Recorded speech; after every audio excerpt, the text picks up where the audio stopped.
Dynamic duos. Lennon and McCartney. Batman and Robin. Fred and Rose West. And in 2014, the duo of Mike Kerr and Ben Thatcher came along with a record that put rock music back on the map. A record that was loud, brash, and in your face. This is Royal Blood.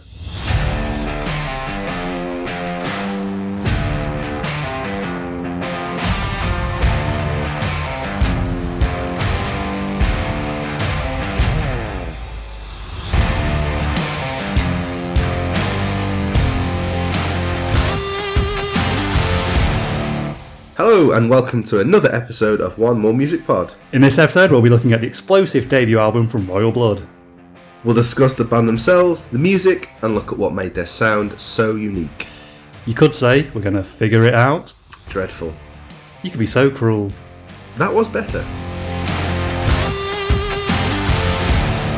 Hello, Adam. Hello, Jack. How are we doing? Yeah, not too bad. What have you been up to recently? Well, as you can probably tell in my voice, Jack, I'm a little bit ill. But apart from that, all good, really. Nice. I had a week off and lots of wedding planning for me. Okay. So got quite a bit sorted there. Our boiler is fucked. Oh, no. We need a new one. And who knew boilers were so expensive, Jack? Yeah. Who knew they were so expensive? So that's not great timing, but needs to be done. Yeah, fair enough. Musically, I think I've mentioned this a few times, haven't I? The Matt Berninger's album has finally been released that I've been looking forward to. It's called Got Sunk, which I've listened to a lot. And very much like The National.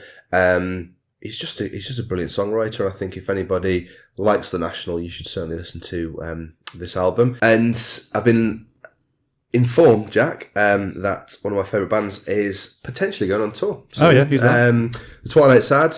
They are supporting a band called Mogwai in London. Okay. I think it's at Crystal Palace. It's the first live date in a long, long time. So I'm really hoping that means potentially some new music and a tour. So I'm really, really excited about that. Is that the one with all the vampires? That's the one. Yeah. Nice.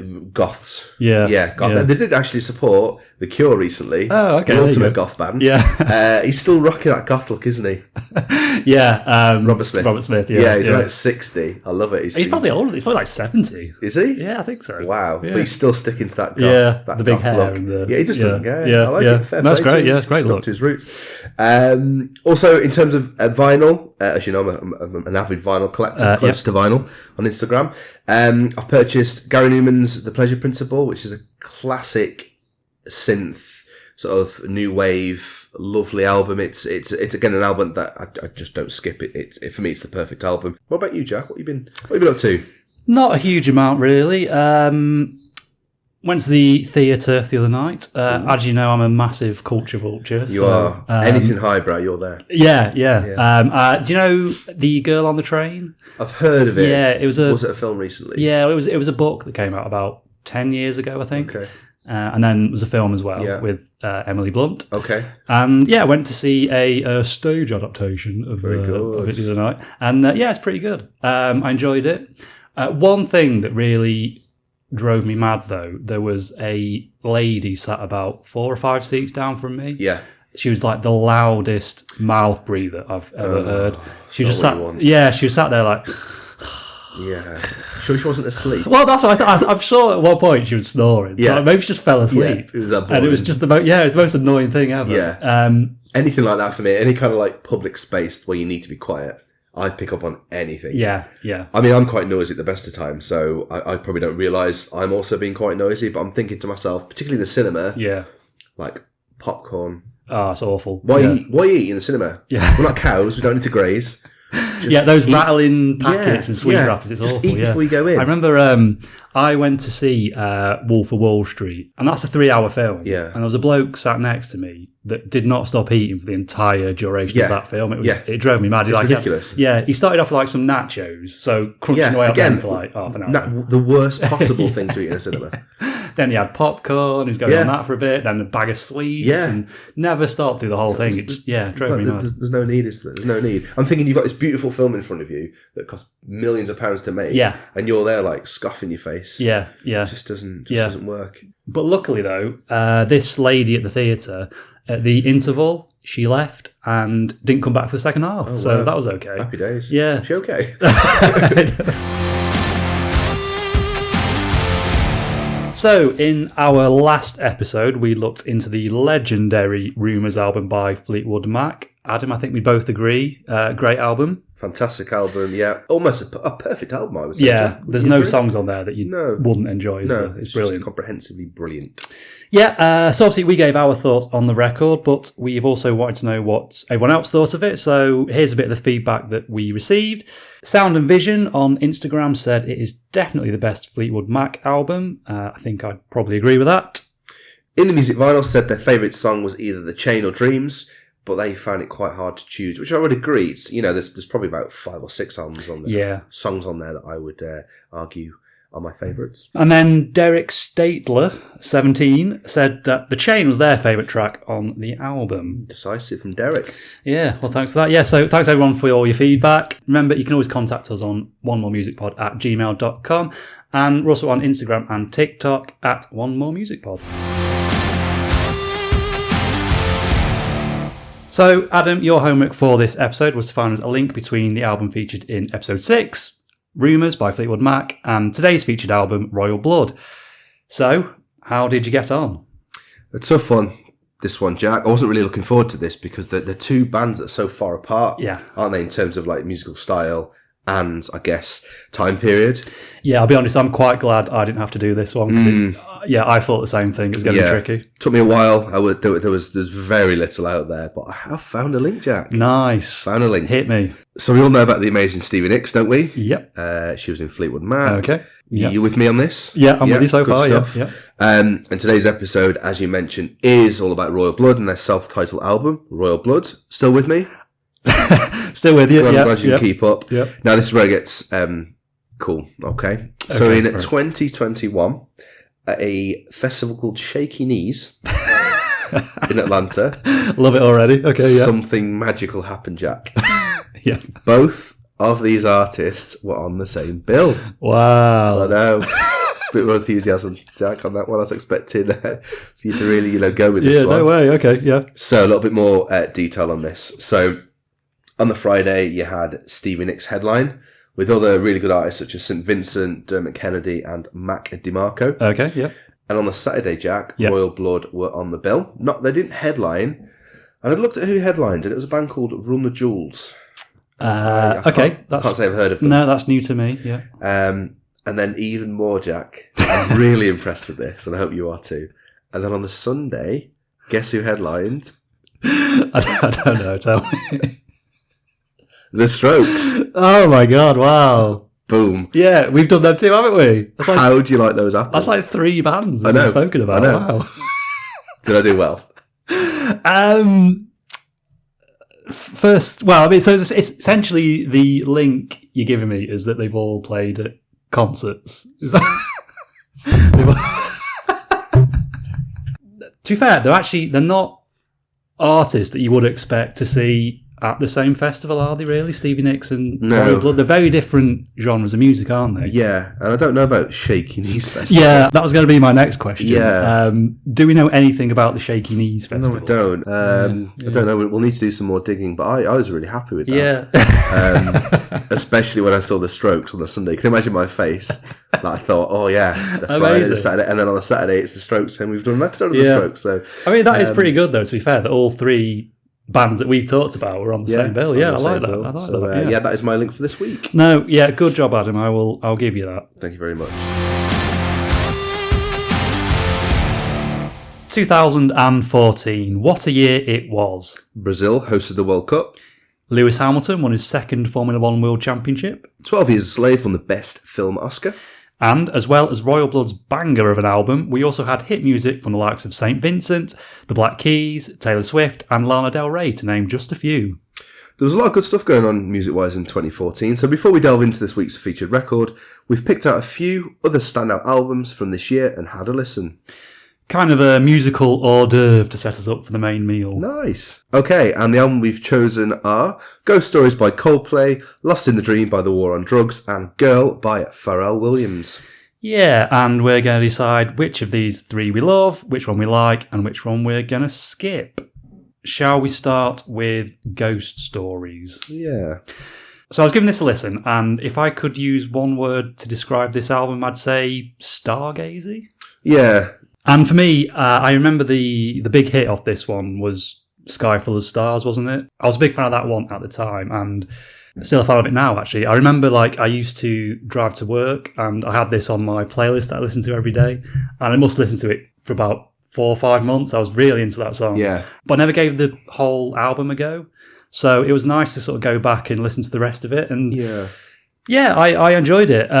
You've got songs like Magic, Always in My Head, Another's Arms. I think this album was written around the time Chris Martin and Gwyneth Paltrow were going through their divorce. So I think this album kind of reflects that quite a bit. It's kind of quite introspective and talking about lost love and kind of things like that. I do like Coldplay more than I care to admit. It's a bit of a taboo, isn't it? Saying, I like Coldplay, but I do like them. It's they've kind of been with me from the start, really, all the way from kind of Parachutes all the way through to some of their newer stuff. I honestly thought this album was a lot more recent than it was, but this is, as we say, 2014, isn't it? So it's not that recent. Yeah, time flies, doesn't it? It does. But yeah, there are a lot of some really good songs on this album. It's definitely a mix of electronic, soft rock and pop, which I guess they're known for, aren't they?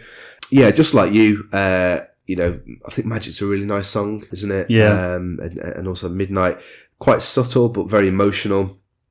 Not a flashy album, but I think it's got quite a lot of depth to it. So yeah, this album surprised me. The second choice, well, this was one that you picked, wasn't it? Yeah, this was my choice. Lost in the Dream by The War on Drugs. Yeah, so sorry for picking one of my personal favourites, Jeff, on this. I know it's probably... Have you heard of... I've heard of them, yeah, but I've never actually listened to them. Yeah. So the album that really was a breakthrough for them as a band, and you can see why, really. It's such a kind of expansive record. It's very rich with really beautiful laid instrumental in there. And it's a sound that you can it just kind of washes over you. I think you need to really sit down and listen to it. It's not something you can just play in the background. Lots of Springsteen and Dire Straits influences from me.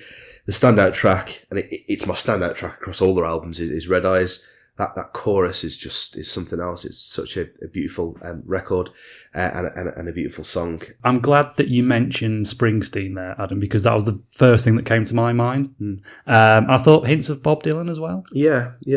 Some really great guitar work on the album. That's the thing that really stood out for me, I think.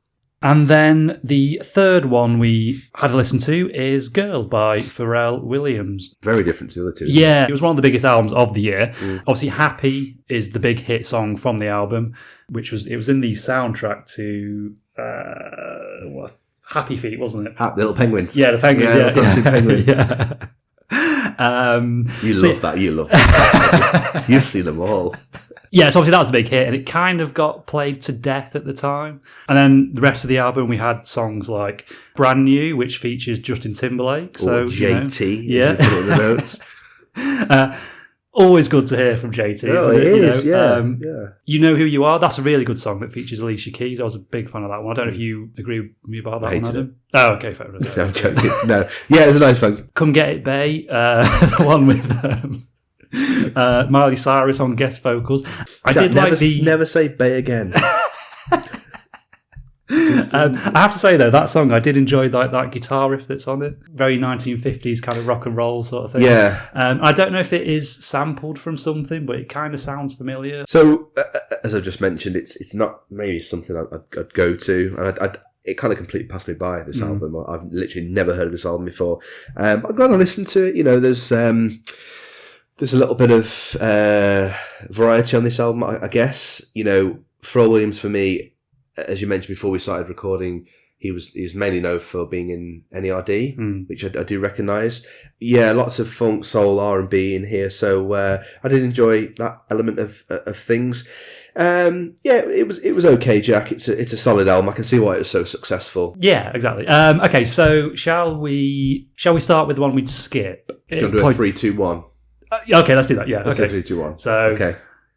3, 2, 1, Girl. Nice, yeah. Yes. Yeah. Should we do the one we like? Yeah. So, 3, 2, 1. Ghost Stories. Oh, okay. Controversial. So, yeah. Yeah, like I said, I liked Lost in the Dream. Some nice songs on there. The guitar work's really, really good. But comparing that and Ghost Stories, I just preferred Ghost Stories. I think maybe if it's the first time you've really listened to The War on Drugs, you've not got that investment that maybe I have already. Yeah, exactly. Definitely. So there's always that. I've listened to The War on Drugs for over 10 years now, so I guess I'm more invested. And I think, like you said, it's an album that you kind of do have to kind of sit down and really, you maybe have to give it a few listens as well. Yeah. So that of course means that the ones that we love, for me, is Ghost Stories by Coldplay, and for you is Lost in the Dream. Yeah, I think Lost in the Dream for me, there's so many kind of memories that are attached to that album as well, which always helps, doesn't it? And I've pretty much played this record to death. So much so that actually I think my current version is a little bit broken. I probably need to buy a new one because it was in really good condition when I bought it, and it just shows to me how much this kind of album means to me. And it's one I will always go back to again and again. Brilliant. Yeah, for me, I think I'm going to have to go and get myself a glow-in-the-dark wristband and get myself to a Coldplay concert or something. Absolutely, invite me. I'm there. So, Royal Blood, they consist of vocalist and bassist Mike Kerr from Worthing and drummer Ben Thatcher from Rustington. Yeah, they first met around 2005 when they were teenagers, and for a brief period they were part of the same four-piece called Flavour Country, for which Kerr was the keyboardist and guitarist. Keytars. You don't see many of them anymore, do you? No, you don't. Bring back keytars. Yeah. Yeah. Does Jack Black play a keytar? I probably have you ever seen the interviews where he gets out like a little plastic instrument? Oh, I have. Yes, I have. Is that I think that's just a child's toy. Is it just a child's toy? Oh well. Okay, I just thought it looked cool. Yeah. So the early days of the band formed in Worthing in March 2011 after Kerr met the original drummer Matt Swan. The band were initially a trio consisting of Kerr on vocals and bass, Joe Dennis on guitar, and Matt Swan on drums. Dennis left the band in early 2012. Leading the band to discover what is now their signature sound. And that's quite a big thing, isn't it, for this band? Yeah. It's something I'm going to touch on a little bit later on. Yeah, we'll get into this, but it's kind of what made them stand out, isn't it? Yeah, definitely. So they relocated to Swan's home country of Australia, where they recorded an EP in Brisbane. The first single, Leaving, premiered on Australian radio station Triple J in 2012. Kerr and Swan played around the Brisbane and Gold Coast area before Kerr eventually decided to return to Worthing, ending this incarnation of the band. He was picked up at the airport by Thatcher, and the two decided to continue under the Royal Blood name together, with Thatcher replacing Swan on drums. Just imagining Matt Swan sort of sat at home in Australia one day and hearing Royal Blood on the radio, and he's like, "Hold on, that's my song." Yeah. Unless Matt Swan went on to be like a really successful band member in Australia. He does really matter. Yeah. Maybe we should look into what Matt Swan's doing. Maybe there's like a Australian incarnation of Royal Blood that we don't know about. That would make sense. Yeah. Royal Blood. I was just thinking, do an accent, Royal Blood. So, Jack, should we move on to notable moments? Yes. So this is interesting. In 2013, Arctic Monkeys drummer Matt Helders was seen wearing a Royal Blood t-shirt during an Arctic Monkeys performance at Glastonbury Festival. And then on the 11th of November 2013, Royal Blood released their official debut single, Out of the Black. In May 2014, Royal Blood supported Arctic Monkeys for their 2 Finsbury shows. And Royal Blood were nominated for the BBC Sound of 2014. This award was ultimately won by Sam Smith. And then, of course, the debut album from the band, Royal Blood, was released on August 25th, 2014. Okay. Yeah, so how did you first get into them, Adam? I can't pinpoint a specific time, but I think my earliest memory of the album itself was actually buying it on vinyl. I've not got it anymore. I don't know where it's gone, or whether it's just lost somewhere. But I think for me it was the thing that jumped out was the album cover itself. Mm-hmm. I remember being in the record shop. I think I was in Glasgow, but I might be wrong on that. And I picked it up and I bought the album solely based on its front cover, right? Which is rare for me because, again, buying an album based on its front cover can be quite risky because you obviously don't know what it's going to sound like. Never judge a book by its cover. Well, that is very true. Or an album by its cover. Yeah, and obviously bought the vinyl. Couldn't play that in the car home, obviously. Because cars don't have vinyl players, do they? But did you get in the car and go, oh shit, we can't even play this? That's why it's lost because I broke it. It won't fit in the CD player. CD player. Nightmare. So no, my friend, he put it on through his phone and cranked it up, and like, so glad. What a good purchase that was. Yeah. Instantly hooked by those bold riffs and powerful rhythms, and it really made an impression on me. And I think Little Monster on that album was the standout track for me. So yeah, that's really how I first discovered this album. During this time, I used to listen to Zane Lowe's radio show on Radio 1. And for about a month or so in summer 2014, he was absolutely buzzing about Royal Blood. He used to start every show by playing Little Monster. Oh, wow. And he'd always give it like the sort of the big hype before he played. He'd be like, "Here we go, this is Royal Blood." Like it's the first time. Yeah. And it really kind of got me so hooked on the song. So something we need to discuss, bass playing lead singers. Somewhat of a rarity in music for the bassist to also do lead vocals. Wonder why that might be. As a non-musical person, I'm just thinking kind of the role of the bass player and how they are kind of so in tune with the drums. And I think if you kind of very much having to play in line with another instrument, you're kind of constantly thinking about that. But then you're trying to sing as well. It must be a really hard skill. I also thought potentially it's a bit of a psychological thing. I thought maybe like the bassist tends to be hidden away towards the back of the stage, don't they? Like, you've got the guitarist at the front. Yeah. The drummer's kind of centre stage, usually on a platform. Yeah. And the bassist kind of mills around at the back, doesn't they? Kind of maybe to the side of the drummer. I just think if you're willing to be that guy, you're probably not going to be that keen on being front and centre, and the guy that's singing the songs getting all the attention, are you? So I think maybe there's a bit of a thing there as well. Because the lead singer, I guess, has to have like a personality, and they have to kind of put themselves out there. And I always think about the bassist at the Strokes and how he's just kind of on the side, just like jamming away, but he looks like he doesn't want to be there half the time. Well, there's something very cool about that, I think. Yeah, there is. There is. Yeah, it's kind of mysterious, isn't it? Yeah, exactly. Mysterious. There are, of course, examples of bands that do that. The Beatles, of course. Paul McCartney played bass. What's your favourite Beatles album, Adam? Favourite Beatles album is probably... I was setting you up there for like a classic Alan Partridge line, but you missed it, so never mind. What is the classic Alan Partridge line? There's an episode in I'm Alan Partridge, where he's living in the hotel. And he's chatting to one of the hotel staff and trying to show off about music. And he's talking about the Beatles. And the guy says, "Oh, what's your favourite Beatles album?" And Alan just goes, "Oh, I'd have to say the best of the Beatles." Okay. But you missed it. It's fine. We'll move on. Other bands. Thin Lizzy, of course. Phil Lynott was the lead singer and bassist for that one. The Police, of course. Good old Sting. Sting. Yeah. Imagine calling yourself Sting. I believe he got that because he used to wear a jumper that was like black and yellow lines. Oh, like a bee. Like a bee, a bee themed. Yeah. I believe that's where he got the name from. Clever, yeah. Lemmy, of course, from Motorhead. Your favourite Motorhead song? Ace of Spades. Yeah. Did they do any other songs? I don't know, actually. Surely they did. I'll tell you what they did do. Do you remember the WWE wrestler Triple H? Oh, they did his... Do you remember... did they? Time to play the game. Oh, was that? Of course it was. Yeah. What a tune that was. Yeah. Yeah. As if. Yeah, that was my favourite WWE wrestler entrance theme. Mine was Undertaker. Oh, yeah, the sort of death walk thing. Yeah, like that, and then he rose out of the coffin. Yeah. Spooky. Yeah. No, Triple H was the guy who used to spit water, didn't he? Yeah. That was weird. Yeah. That was a weird thing to do, wasn't it? But what a great song that was. What a great song. It looked cool, didn't it? Yeah. Royal Blood are known for having a unique standout sound, with Mike Kerr playing the bass in a way that sounds like a guitar. It's kind of lead guitar and bass guitar rolled into one. But how does he get that sound?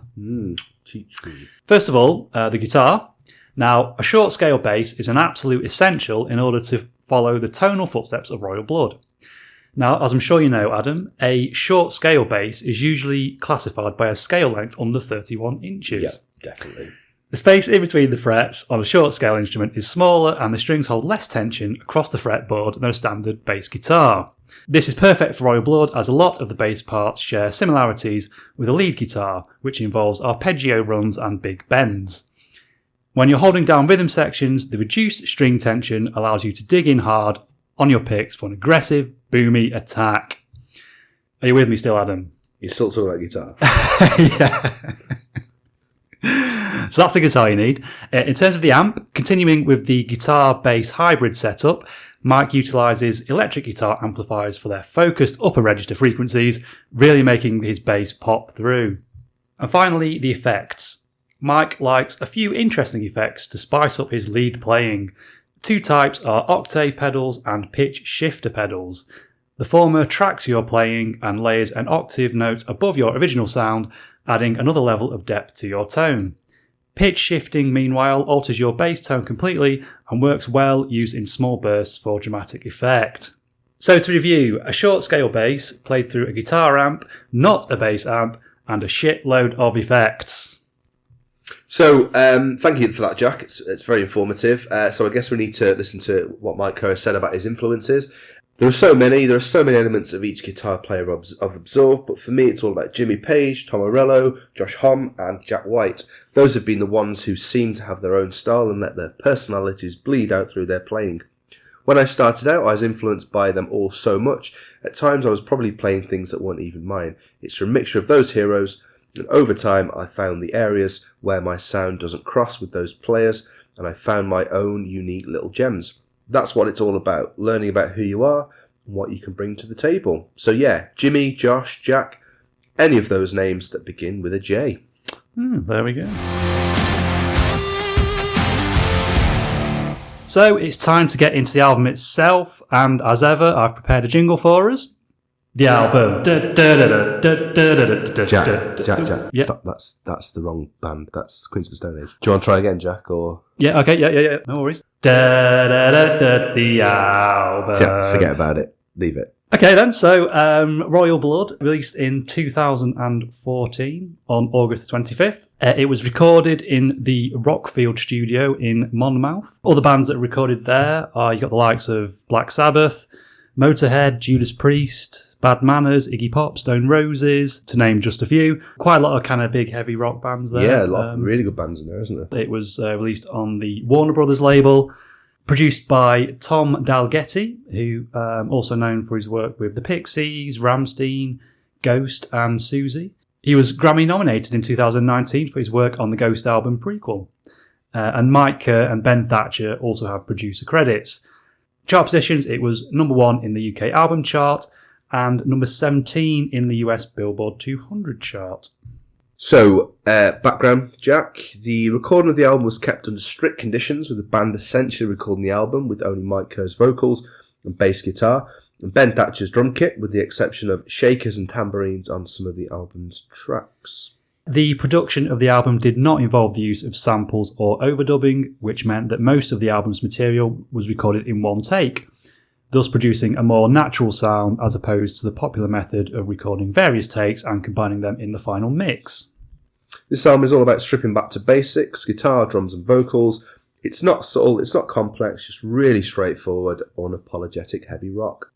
And I thought it was interesting, Adam, to just have a look at the charts for that week. So I've got as the top 10 for the week of August 31st to September 6th, 2014. Of course, Royal Blood was number 1. Number 2 was X by Ed Sheeran. Number 3 was My Everything by Ariana Grande. Number 4 was Stars by Calabro, which that was number 1 the previous week. So obviously it was a big hit, but I've never heard of Calabro. No, neither had I, and I'd looked into them, and it's kind of some of this like Britain's Got Talent musical theatre okay. nonsense that was successful. I mean, it's still going, isn't it? Britain's Got Talent. I don't think it's as popular as it used to be, but a lot of musicians from those types of TV shows used to be in the charts quite a lot. We had the likes of number 5, In the Lonely Hour by Sam Smith, the Sound of 2014. This is interesting. So at number 6 was The Whole Story by Kate Bush.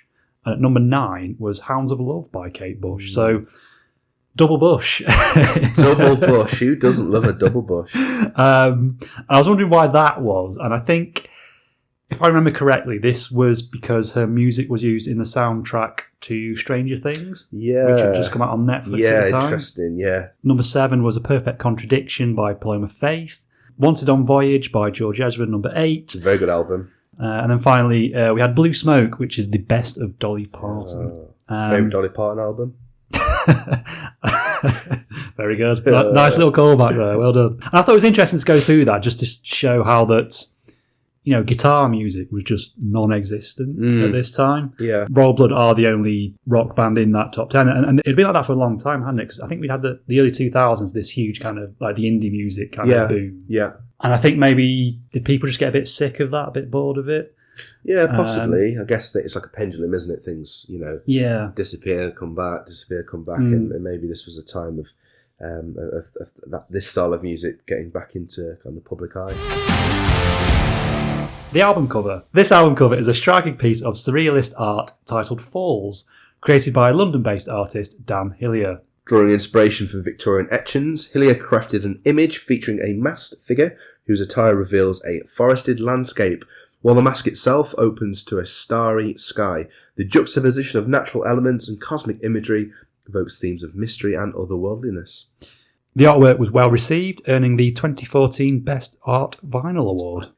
The band members, Mike Kerr and Ben Thatcher, appreciated how the artwork resonated with their music's themes and aesthetics. Kerr noted, Dan's ability to illustrate and interpret our music into mystical imagery and hypnotic beings is truly unique.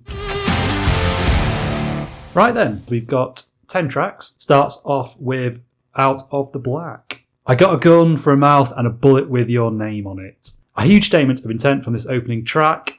The song showcases the band's raw energy. It's a blend of heavy rock, garage rock, stoner rock, bit of metal in there too. It's driven by Mike Kerr's gritty bass lines and Ben Thatcher's relentless drumming. All Music's Scott Kerr described it as a riff-fueled onslaught that belies their two-piece status. Yeah, they don't hang around, do they, with this first track? They're kind of straight in there with And can you imagine like listening to this album for the first time? Kind of wish I kind of experienced that moment again. I say this for a lot of albums, don't I? But it's that kind of the newness of something that you wish you could experience with certain albums, and this is one of them. 100%. I thought maybe a bit of a hint of Killing in the Name by Rage Against the Machine to this song, and that riff. That's definitely a good comparison.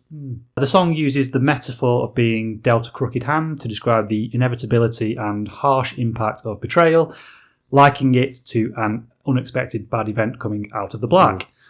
The lyrics explore the contradiction between the protagonist's vow of silence towards the betrayer and their inability to stop the harm caused by words, akin to bullets from a gun. Mike Kerr explained the song's meaning to Artist Direct. It's got pretty angry lyrics that are really about feeling betrayed, ultimately over a bad thing coming out of nowhere. So track 2, Come On Over. You like this song, Jack, don't you? Big fan of this song, yeah. In the notes I wrote, let's fucking go. Yeah, I can imagine you at home really, headbanging. Yeah, it's just a big, energetic song, this, isn't it? I am a big fan. Themes of alienation, existential questioning, and the search for personal truth. That's why you like it, Jack. Lines like, this ain't my house, this ain't your home, and I got no money and I don't care, reflect this sense of disconnection and defiance against societal norms. The song's chorus, Come On Over, serves as an invitation for deeper and emotional connection, challenging the listener to seek authenticity in relationships. The music itself in this track, so it begins like a dynamic, pulsating bass riff, which builds as like a full-throttle heavy rock anthem. Again, quite Queens of the Stone Age-esque. And again, this highlights the duo's ability to create such a massive sound with minimal instrumentation. There's a band I'm really into at the moment. I've mentioned them in previous episodes, Man of Moon. They're a two-piece. I saw them recently in Manchester, and the sound that they can produce is bigger and more brash and harsher, but in a good way. That sounds good. Than some 5-piece bands I've seen. They just I don't know. I think they've just got a whole stage themselves, haven't they? And they can use that space to create this huge sound. I think for me, it's more to do with. I know it sounds silly, like bands you see in pubs. That are 2-piece bands. That I'll probably see more of those than I have, I guess, professional bands. But I've always been really impressed with smaller bands that create this big sound. Mike Kerr wrote this anthem about leaving the Christian faith that he'd been brought up in. it finds him singing, "There's no God and I don't really care." Big words. And he said of that in The NME, "That was probably something I said in an argument. Running away from the church was quite a big deal at the time to my friends and family. It was a personal decision based on my experience of it and how I felt about the philosophy of it. Having grown up in that and it being all I knew and then going into the real world, the song was about leaving that." Track 3 then is Figure It Out. This song delves into the tumultuous experience of youthful confusion, particularly the realm of unrequited love and the complexities of self-discovery. The song's raw energy captures the essence of emotional turmoil and the quest for understanding. The lyrics of Figure It Out portray a protagonist grappling with obsessive infatuation and the challenges of navigating complex emotions. Lines like "Nothing better to do when I'm stuck on you" suggest a sense of fixation, while "Love is killing me" conveys the overwhelming nature of these feelings. And there's a recurring phrase, isn't there, in this song, "trying to figure it out." It underscores the protagonist's struggle to make sense of their emotions and circumstances. This mantra reflects the universal experience of attempting to understand oneself amidst the chaos of young love and personal growth, which I think is something that we can all relate to, really, can't we? Yeah, absolutely. Trying to find yourself in the world. Musically, the song is built around a hammering bass riff, where Kerr is hammering the fretboard with his left hand rather than picking the strings with his right hand. The guitar and drums ebb and flow throughout the song, subdued during the verse, building through the bridges before unleashing in the chorus, which is that I particularly enjoyed that kind of subdued nature. Then it all kind of builds up to this crescendo. Okay, so the next song, "You Can Be So Cruel." A bit of a hidden gem, this one. This song wasn't released as a single. The lyrics delve into the emotional turmoil of a toxic relationship, expressing feelings of manipulation and suffocation. Lines like "killing me so gently, hands wrapped around my throat" evoke a sense of being emotionally choked, highlighting the destructive impact of the partner's cruelty. Mike Kerr and Ben Thatcher have described the song as dark and woozy, capturing a sense of emotional vulnerability and introspection. Mid-tempo rhythm, driven by a deep bass line and atmospheric drums, creating a mood reminiscent of 90s grunge. Yeah. Mike Kerr said about this song, "I was very drunk when I wrote the lyrics to this. It was a bad time. You know when Ron Burgundy grows a beard and gets really fat? It was a bit like that, not a happy time." So, next track, Bloodhands. Yeah. This delves into themes of guilt, regret, and the complexities of relationships. Its lyrics convey a sense of emotional turmoil and a yearning for redemption. "But I'll curse the ground where you kneel, till I grow hair to my heels. Spike your water, your wine, while you waste my precious time." Little Monster, the quintessential Royal Blood song, would you say? Probably, yeah. I think this sums the band up nicely, doesn't it? This song, yeah. And as I said earlier in the episode, this is the song that got me into the album. Yeah. Particularly the drumming on this. The drumming really stands out and gives the song this sense of urgency. Yeah. So the lyrics hint of something that is both an addiction but also damaging, possibly talking about love or drug addiction. "Hey, little monster, you know it's all okay. I'm going to love you no matter what you say." Speaks to that kind of blind devotion, whether to someone or something that might not be good for you. And yeah, I think it's kind of open to interpretation, isn't it, really? It could be a person that he's talking about. It could be, a substance. Yeah,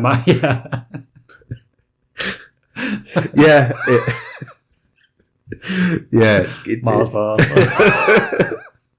Heroin. Nose beers. Yeah.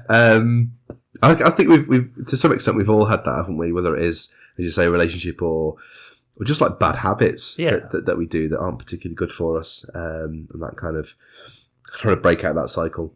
Lots of heavy distortion, octave effects in this song, making the bass sound, as we've said previously, more like a guitar, which is as we've said, a hallmark feature of their sound. Yeah. A simple yet effective way of packing a punch with minimal gear. And I think we forget, don't we, that there are only two of them. And they're producing this brilliant song. As I mentioned, drums previously, the snare hits and the hi-hat patterns really are kind of the meat of this song, isn't it? And then it leads to that explosive chorus, that's that feel of release with Kerr's voice almost breaking away from the more quieter, constrained verses. And I like it because it's that contrast between quiet, loud, calm, chaos, which again kind of reflects that the front cover of the album, doesn't it? The next song that we go into is Loose Change. So we've got that fuzzy opening bass line, which is an absolute killer. Mike Kerr's vocals in this track are on point too. There's a certain grit and intensity that really suits the song. The bass is front and centre as it should be, with that sonic sound cutting through everything.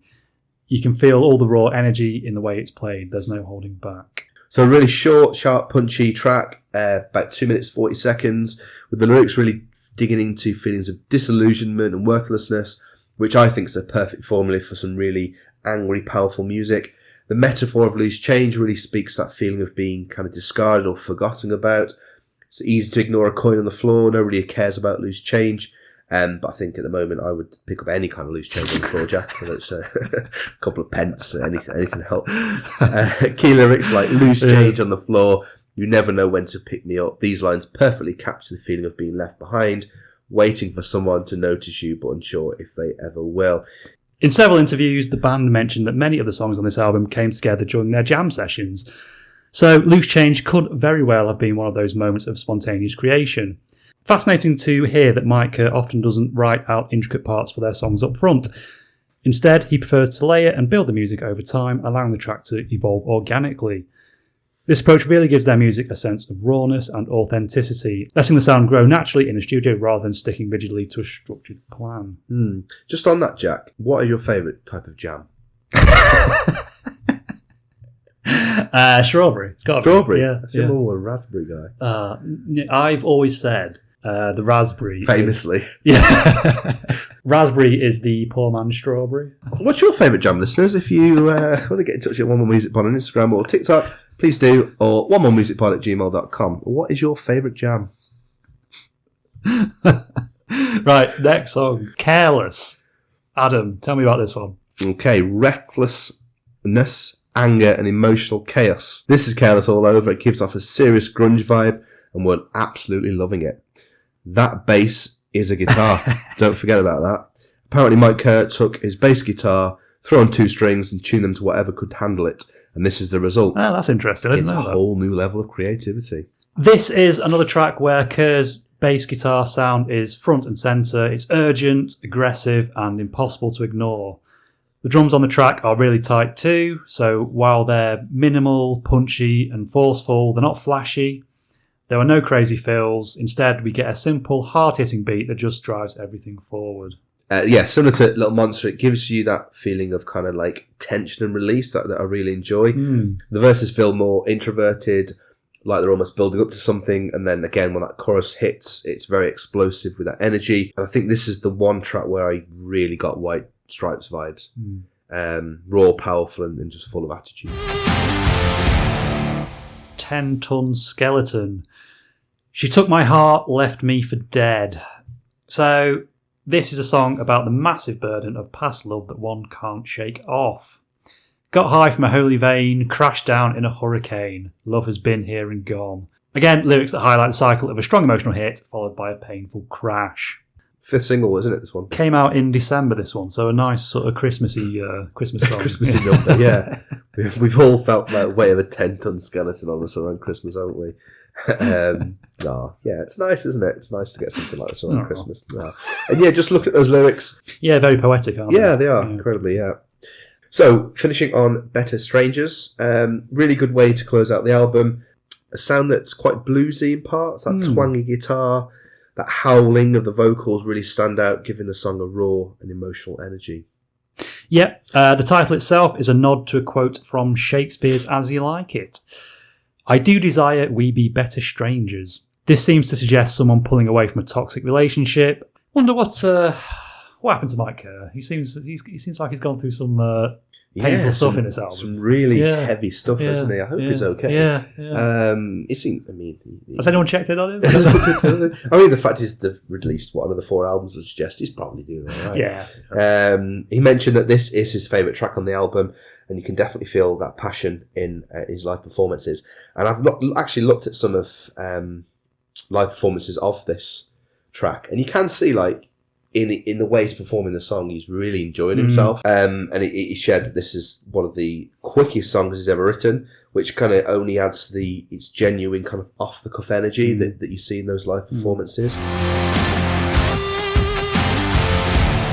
So that's it. Quite a short album, 10 songs, 33 minutes. Yeah, and again, the short nature of the albums is one that stands out, because for this genre of music, you don't want really long-winded songs. That you want them short, sharp, and then kind of in your face. And that reminds me, Jack, in terms of like energetic gigs, anything that stands out that you've personally been to? The one that comes to mind for me is Real Big Fish.